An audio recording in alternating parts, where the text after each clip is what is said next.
हृदय में क्रूरता ना आने पावे, स्फुरणा हो, थोड़ी देर के लिए ऐसे विचार भी आ जाएं तो तत्काल जो भगवत मार्ग का आश्रय लिए हो उसे रोकिए।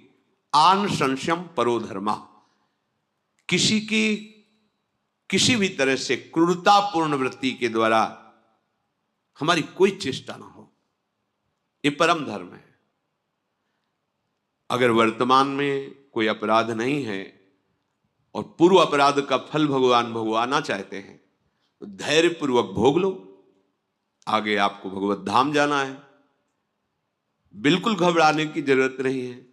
अपने द्वारा कोई क्रूर कर्म ना बनने पावे। जहां हम अपने बचाव पक्ष में खुद खड़े हो जाते हैं वहां हम हार जाते हैं। जब हमारे बचाव पक्ष में धर्म होगा, भगवान होंगे, तो परास्त नहीं होंगे।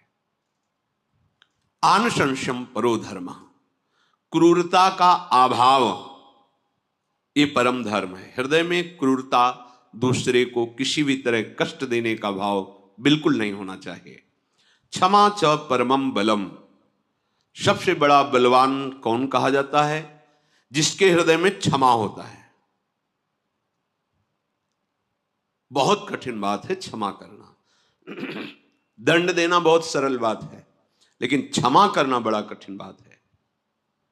ये बिना भगवान के बल के नहीं होता। जब भगवत बल हृदय में हो जाता है तभी ये क्षमा बल, नहीं तो हो गया, बस बहुत हो गया, अब देख लेंगे, बस ये बात आ जाती है। नहीं, जो हरि जैसे सहाएंगे उससे चुपचाप सहेंगे। राधा राधा राधा राधा। बचपन से भजन कर रहे थे श्री दाम जी महाराज। जब ब्याह हुआ, पत्नी ने प्रेरणा की कि अभी तक आप ठाकुर जी की सेवा करते रहे, भजन कर, अब कुछ कीजिए, अर्थ की आवश्यकता है। धीरे धीरे वो ग्राम के धनी पुरुष की सेवा में, फिर वो राज कर्मचारी की सेवा, फिर मंत्री की सेवा। मंत्री ने उनकी ईमानदारी, पवित्रता, सत्यता पर विचार करके बादशाह के खजांची पद पर उनको विराजमान किया। अब उनसे जब कोई दुखी होकर कहता कि अमुक कार्य है औषधि के लिए, अमुक कार्य के लिए मुझे धन चाहिए, वो बिना पूछे धन दे देते। उनकी भावना थी कि भगवान का ही धन है, भगवान इन रूपों में मांग रहे, दे देते। पर राजकीय विधान से तो अपराध हो गया। जब काजी ने सुना, बादशाह से शिकायत की, तो सामने पेश हुए। तुमने ऐसा किया? जी। क्यों किया? क्योंकि सामने उनको बहुत जरूरत थी और बहुत पीड़ित थे, दुखी थे। तो आपका अधिकार ऐसा तो नहीं है कि आप खजाना ही खाली कर दें, मनमानी आप देते रहे, ऐसा तो नहीं है। तो आप अपराध स्वीकार करते हैं? हाँ, स्वीकार करते हैं। तो निर्णय हुआ उस अपराध का दंड फांसी। परम भक्त, फांसी की सजा। हाथ उनके पीछे बांध दिए गए। जैसे अपराधी को वध स्थान में ले जाया जाता है, वैसे आदेश हुआ, ले जाओ इनका और फांसी पर चढ़ा दो। तो तुम्हारी अंतिम कोई इच्छा तो आराध्य देव विट्ठल भगवान, तो एक बार केवल विट्ठल भगवान के दर्शन करा दिए जाए, दूर से, दरवाजे के बाहर से ही बस देख लेंगे। ऐसा ही किया गया।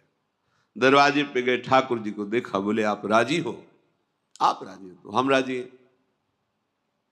ले चलो। इधर ठाकुर जी तत्काल बादशाह के पास गए। नौ किशोर अवस्था, झोली में बहुत से रत्न, और कहा देखो, हमारे स्वामी से अपराध बनने की भावना में आपने उनको फांसी की सजा दी। ये देखो, एक रत्न के बराबर तुम्हारा पूरा खजाना नहीं, ये ढेर सारे रत्न हैं, ये रख लो और तत्काल श्री राम को बंधन मुक्त किया जाए। तत्काल घोड़े दौड़ाए गए कि उनको कहीं दंड ना दे दिया जाए, फांसी का रोका गया। वो सैनिकों को आदेश करे कि तत्काल दौड़ कर जाओ और उनको रोको। पूछा तुम्हारा नाम क्या है? बोले बिट्ठू नाम है। करते क्या हो? श्री राम की चाकरी करते हैं, उनके नौकर हैं। तो श्री राम ने तो कभी बताया नहीं। वो बोले ऐसे ही गुप्त हैं, वो किसी को कहते नहीं हैं, पर तुम्हारे जितने खजाने में धन है वो देखो उनके एक रत्न के समान नहीं, ऐसे वो धन के बहुत बड़े धनी हैं और मैं उनका सेवक हूं, मैं उनका नौकर हूं। भगवान चले गए। अब उसके हृदय में जो आकर्षण प्रभु का पैदा हुआ, बड़ा व्याकुल। जब श्रीधाम जी को मुक्त किया गया, सामने आए तो हाथ जुड़ के, एक बार मुझे अपने नौकर के दर्शन पुनः करा दो। कहा हम तो आपके नौकर हैं, हमारा कौन नौकर? तो कहा उसका नाम बिट्ठू था और ऐसा नौ किशोर अवस्था, श्याम वर्ण, ऐसा। आंसू चलने लगे कि ये तो मेरे प्रभु हैं। बताया कि ये तो हमारे भगवान हैं। पर ये शब्द सुनकर उनका हृदय कि अरे भगवान अपने आप को अपने भक्त का सेवक कहते हैं, अखिल ब्रह्मांडों के स्वामी होकर के। बादशाह ने कहा कि हमें देने का मन हो रहा, क्या आपको चाहिए? बोले बस आप अपनी सेवा से निवृत्त कीजिए, जो हमको इतना प्यार करते हैं, अब केवल जीवन उनके ही सहारे, जैसे चाहे वैसे चलावे।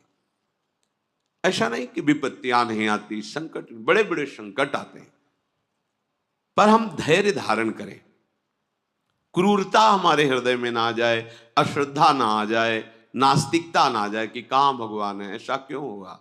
नहीं, आपकी माया का खेल करो प्यारे, जैसा चाहो वैसा करो। हृदय में क्षमा और आत्मज्ञानम परम ज्ञानम, जिससे स्वरूप का बोध हो गया है वही परम ज्ञानी है। आत्मस्वरूप अपने स्वरूप में स्थित है। ये कोई बाहरी दिखावे वाला ज्ञान नहीं है, ये बोलचाल वाला ज्ञान नहीं है, ये बोध वाला ज्ञान है। बोध संपन्न महापुरुष बिल्कुल आपको ऐसी ही क्रियाएं करते दिखाई देगा, पार्थिव क्रियाएं, जैसे एक साधारण व्यक्ति करता, और उससे भी नीची हो सकती है, जिसे आप पागल समझ सकते हैं या ऐसे ही समझ सकते हैं। बोध संपन्न महापुरुष एक ऐसे फटा पैजामा, ऐसे गमछा ऐसे डाले, पागलों जैसी चेष्टा करते थे। बड़े संत थे। एक जगह संत समाज हो रही थी, वहां शास्त्रों की चर्चा शुरू थी, किसी श्लोक पर बड़ा तर्क चल रहा था। ऐसे ही आए घूमते घूमते और 1 मिनट में उस श्लोक को सुलझाया। सब संत आश्चर्यचकित हो गए। बाद में जब परिचय मिला, तब जो अवधूत कोटि के महापुरुष होते हैं उनके लिए कोई नियम नहीं होता कि तुम लाल पहनो, पीला पहनो, दिगंबर रहो, या वो ऐसे अपने को प्रच्छन्न वेश में छुपा लेते हैं, जिससे कोई जाने ही ना कि संत हैं। आत्मज्ञानम परम ज्ञानम, जिससे बोध प्राप्त हो गया है वो परम ज्ञानी है। और सत्यम व्रत परम व्रतम, जिसने नियम ले रखा है कि हमारे जीवन में सत्य ही है, आचरण सत्य, वाणी सत्य, वो सबसे बड़ा व्रत करने वाला है। सत्य व्रत सबसे बड़ा व्रत होता है। यस्य सर्वे समारंभा निराशीर बंधना सदा, जिसका कोई भी कार्य आयोजन संकल्प से नहीं होता है। परसों ऐसा करेंगे अपने लोग मिलके, ये सिद्ध महापुरुषों में नहीं होता। प्रेरणा हुई तो भली बात, ऐसी श्री जी की प्रेरणा हो रही कि परसों ऐसा होना चाहिए, हो या ना हो, होगा ही, ऐसा नहीं है, नहीं होगा ऐसा भी नहीं। श्री जी की इच्छा है, प्रेरणा हुई, पता नहीं हो या ना हो। यस्य सर्वे समारंभा निराशीर बंधना सदा, कोई संकल्प नहीं जिसके जीवन में, चलो परिक्रमा देते, चलो चल दिए, प्रेरणा हो रही कल ऐसा होगा। अब ना हो श्री जी जाने, हो श्री जी जाने। संकल्प कर, ऐसा करना है, ऐसा करना है, ऐसा करना है। अच्छा है अगर शुभ संकल्प हो, पर वो आत्मबोध संपन्न महापुरुष नहीं, क्योंकि संकल्प रहित ही आत्मबोध होता है।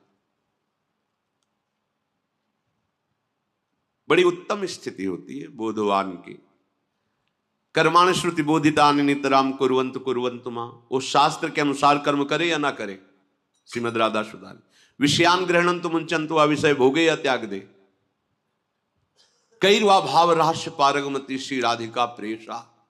वो ऐसे राधा वल्लभ लाल की उत्तम प्रेम स्थिति में रहता है कि सब बाहरी चेष्टाएं होती रहती है, उससे उसका कोई संबंध नहीं रहता, हो रही है।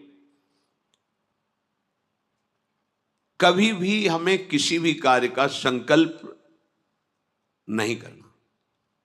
जैसे कहा जाता तुम ऐसा संकल्प करो, ये सब प्रारंभिक बातें हैं। जब हमारा जीवन प्रभु को समर्पित है, मैं ऐसा नहीं करूंगा, मैं ऐसा करूंगा, मेरा अधिकार ही नहीं रहेगा। आप जानो, आपका कार्य जाने, जैसा मन हो वैसा खेलो। वो खेलेंगे, 20 बाजारों में कोड़े मार मार करके खाल खींची जा रही, क्या अपराध है? क्या अपराध है? कृष्ण कृष्ण बोल रहे यही नहीं। आपका सर्वस्व है, जैसे चाहो करो, आप जैसा, आपका विधान जैसा। ये बहुत बहुत ही विचार से ऊपर की बातें हैं, बुद्धि काम नहीं करेगी। प्रभु का खेल, अपने आप से अपने आप में खेल रहे। कभी तो इंद्रप्रस्थ की रचना करवाते हैं, मायासुर से दिव्य सभा तैयार करवाते हैं और विश्व के सारे राजाओं को चरणों में झुका देते हैं। कभी द्यूत कीड़ा में परास्त होकर 12 वर्ष का वनवास, 1 वर्ष का अज्ञातवास, भरी सभा में द्रौपदी को वस्त्रहीन करने की चेष्टा, ऐसे महावीरों के पतियों के होते हुए भी क्या लीला है इसकी। यस्य सर्वे समारंभा निराशीर बंधना सदा, त्यागे यस्य हुतम सर्वम सा त्यागी सच बुद्धिमान। जिसके संपूर्ण आयोजन बिना संकल्प के होते हैं, कोई भी कामना पूर्वक संकल्प नहीं किया जाता, वही सबसे बड़ा त्यागी। संकल्प का त्यागी ही सबसे बड़ा त्यागी है। ध्यान कीजिए, प्रभु की मौज है, कोट पहना दिया, कपड़ा पहना दिया, घड़ी बांध दिया, जंजीर पहना दी सोने की, ये वो किसी ने उतार लिया, प्रभु की मौज है। दूसरा देखकर निंदा कर सकता है, स्तुति कर सकता है, उसकी मौज, जैसा चाहो वैसा करो। अब यहां सोच नहीं है कि ये करना ये नहीं करना है, जैसा चाहो वैसा करो। आयोजन प्रयोजन दोनों खत्म। किस प्रयोजन से हो रहा है? कोई प्रयोजन नहीं। या कोई कामना रह गई, कोई सुख भोग की चाह रह गई? नहीं, बिना प्रयोजन के। अब जो प्रयोजन युक्त होकर करते हो, बिना प्रयोजन की क्रियाओं को कैसे जान पाएंगे? समस्त कामनाएं, कुछ ही दिन भजन करो तो शांत हो जाएंगे धीरे धीरे, देखना। फिर लक्ष्य की तरफ जिसकी दृष्टि और उस दृष्टि का दृष्टि से मिल जाना, फिर कोई प्रयोजन रह जाना। अब कोई प्रयोजन ही नहीं, ना कोई आयोजन है ना कोई प्रयोजन है। और बिना किसी संकल्प के आयोजन और प्रयोजन सब दिखाई देते हैं, सब चलते रहते हैं, इसलिए कोई समझ नहीं पाता है।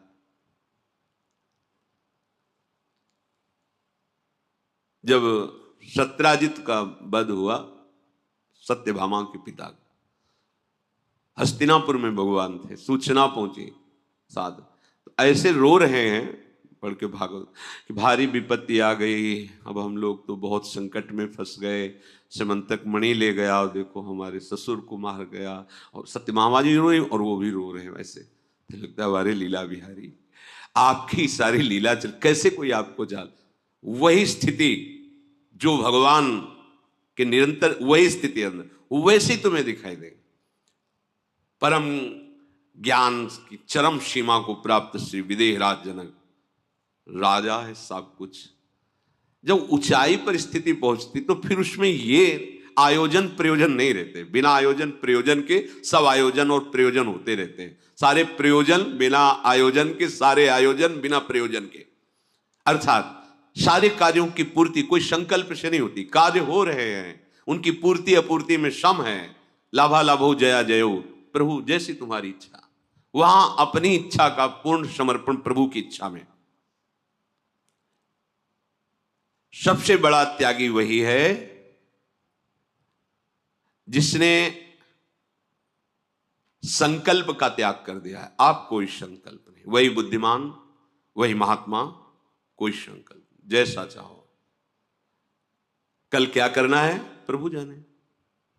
जैसे साधारण ज्ञान से भी समझो, कल का हम संकल्प लेते हैं कि ये करेंगे, तो 5 मिनट बाद हम रहेंगे कि नहीं रहेंगे इसका ठिकाना नहीं है। हम कल का संकल्प ले रहे तो अज्ञान ही तो हुआ ना। अभी इसी क्षण हम राधा राधा बोल रहे हैं, आगे क्या होगा श्री किशोरी जी जाने। अभी हम प्रसन्न चित्त होकर प्रभु के आश्रित हैं, आगे क्या होगा प्रभु जाने। ये ज्यादा दूर की सोचना प्रपंची लोगों का स्वभाव होता है। कहीं ऐसा हो गया तो, कहीं ये हो गया तो, वो हो गया तो क्या है। जो एक क्षण में सृष्टि का लय करता है, सृजन करता है, पालन करता है, अगर उसका विधान है कि तुमको ऐसा दंड भोगना है तो भोगना है, तुम्हारा कोई ऐसा सम्मान भोगना है तो भोगना है, रोक लो सम्मान को। ऐसे तुम दंड को नहीं रोक ले सकते तो काहे को चिंता करते हो। राधा राधा राधा, वही सबसे बड़ा त्यागी कहा जाता है। यतो ना गुरुरप्येनम श्रावयेदुपपादयेत्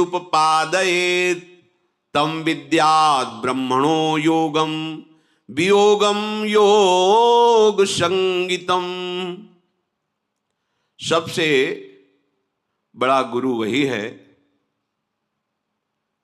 जो इस दृश्य संसार के प्रभाव से अपने शिष्य को बचा ले।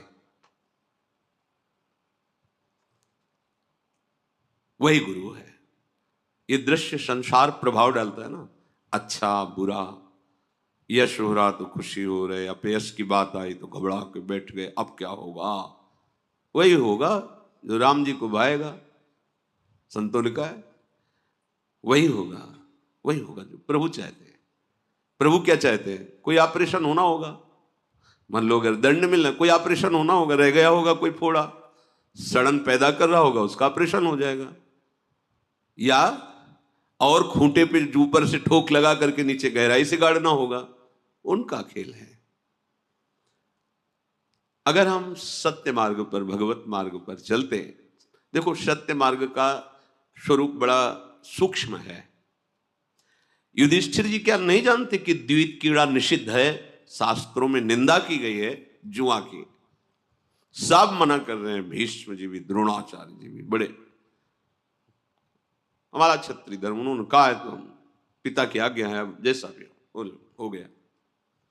धर्म के सूक्ष्म विषय को जानने वाले, ये लीला उनकी चलती रहती है, बड़ी विचित्र उनकी लीला है। इसलिए बस केवल इतना, बस केवल इतना सोच विचार सब समर्पित कर दो उनके चरणों में, राधा राधा राधा राधा। बस किसी ना अन्य का बल रखो और ना अपना बल रखो, ऐसे हो जाओ, तभी आप शांति से निर्विघ्न इस मार्ग में चले। निर्विघ्न बाहर आएगा विघ्न, यहां विघ्न नहीं आएगा। वो अगर उसको फोन करो, उसकी सलाह लो, उससे बात करो, उसका बल, वो यही देख रहे थे अभी खूंटा हिल रहा है, अभी ऊपर चोट पहुंचानी पड़ेगी, क्योंकि अभी इसको और कोई दिखाई नहीं, कुछ नहीं, जो चाहो करो। अब तो ये शीश आपके चरणों में, चाहे इस पे चंदन लगवाओ या पादुका चलवाओ, इसमें हार पहनवाओ या फांसी लगवाओ, आपके ऊपर, वो आपका निर्णय। दृश्य संसार का प्रभाव ये बहुत जादू का तमाशा है। और जहां ये बात सामने आ जाती है कि हमारा तो बहुत यश हो रहा है, तो वहीं डर पैदा हो जाएगा कहीं अपयश ना हो जाए। ये सब ऐसे थोड़े संत महापुरुषों ने इन सबको विघ्न बताया है। विघ्न है, वाह वाह जय जय प्रणाम नमस्कार, बड़ा विघ्न है। कहीं क्यों, कहीं क्योंकि यश स्वीकार कर रहे हो तो आपको भय लग रहा है कि अपयश ना हो जाए। और मांग खा रहे हैं, हमारी औकात ही क्या है, हमारी सामर्थ्य क्या है, हमारा बल ही क्या है, हमारी इज्जत ही क्या है। राधे श्याम, रोटी मिली पेट भरा, राधे श्याम राधे श्याम राधे श्याम। अब अरे चार लोग प्रणाम कर रहे हैं, क्या होगा, क्या कर, ये प्रभाव संसार का है। नहीं, कबीरदास जी के यहां जब कई अलौकिक चमत्कार हुए, भीड़ लगना शुरू हो गई, तो सिद्ध पुरुष, बड़े भगवत अनुरागी महापुरुष, तो ऐसा भक्तमाल में चरित्र में आता है कि एक वैश्या के यहां गए, तो वैश्या ने प्रणाम किया, महाराज कैसे हमारे भाग्य उदय हुए कि आप कृपा। बोले माता आज हमारे साथ बनारस की गलियों में घूमना है तुम्हें। तो कहा प्रभु आप ये जान रहे किससे बात कर रहे, हमारा पास खड़े होना मात्र ही आपके ऊपर कलंक। उनका यही हम चाहते हैं, ऐसा ही चाहते हैं। गंगा जल बोतल में भरा बड़े मार्ग से।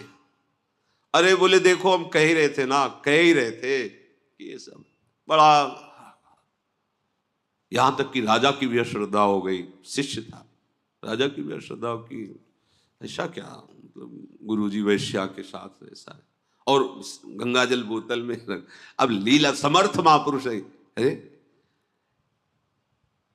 जिसका यश हो उसका हृदय कांपता है कि एक भी चैप्टर ऐसा जो गया जिससे किसी की दृष्टि, उसकी श्रद्धा बिगड़ जाएगी, उसका भजन बिगड़ जाएगा। और ये कितने समर्थ महापुरुष हैं।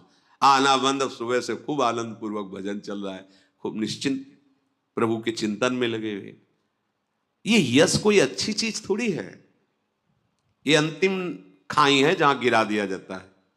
कंचन कामिनी कीर्ति, कीर्ति है अंतिम, लोक ऐषणा इसे कहते हैं। हाँ, विश्व में सबसे ज्यादा मेरा नाम हो, सबसे ज्यादा चले कहां थे कि अधिक से अधिक नाम प्रभु का जपेंगे और सबसे छोटे बनकर रहेंगे, तृणाद सुनी चैन। और इस माया के प्रभाव ने क्या किया कि सबसे बड़े बनने की आकांक्षा कर दी। पूरा विश्व, हमारे समान कोई संत ही नहीं, हमारे समान कोई महात्मा नहीं, कोई तपस्वी नहीं, कोई त्यागी नहीं, कोई, बस धोखा हो गया, फिर प्रभाव पड़ गया संसार का। तो इस दृश्य संसार का कोई भी प्रभाव ना पड़े, अगर हम गुरु वचनों पे रहे तो नहीं पड़ेगा। अगर हम कहीं अहम स्वीकार कर लिए तो पड़ जाएगा।